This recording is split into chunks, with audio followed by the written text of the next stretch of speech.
I mean, another person I won't name because this is embarrassing. I was sitting in a different board meeting, not Zynga, and they said, how do you use LinkedIn to search for CFOs? And you're like, really? Like, go to the search bar, type in CFO, look, right? I mean, like, really? Do I have that much of a problem that I have to cross in order to get people to understand how to use it?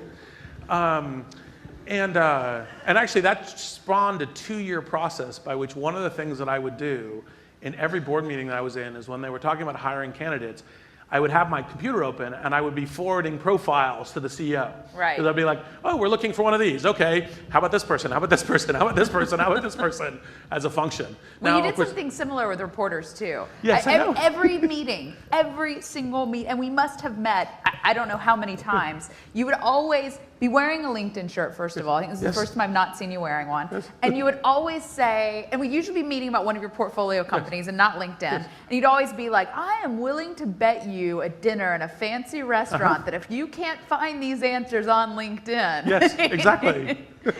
Yeah, it was a slog, right?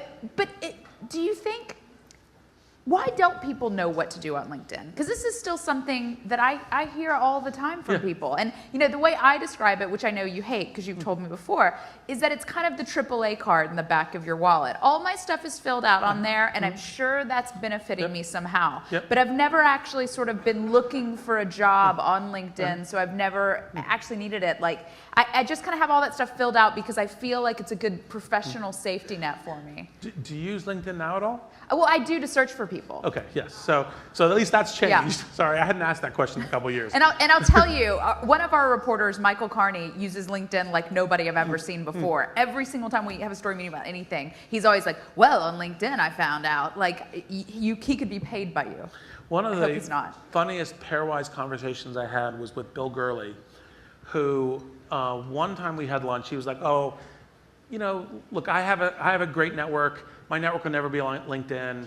I'm never going to be an active user of LinkedIn. But a bunch of people will. I believe in your product. A bunch of people will. And I was like, okay, great. And then about a year and a half later at All Things D, we were sitting around talking. I'm like, okay, so what services do you use, on a regular basis? Just because I was kind of measuring and going, oh, the two that I load every day are Hitwise and LinkedIn.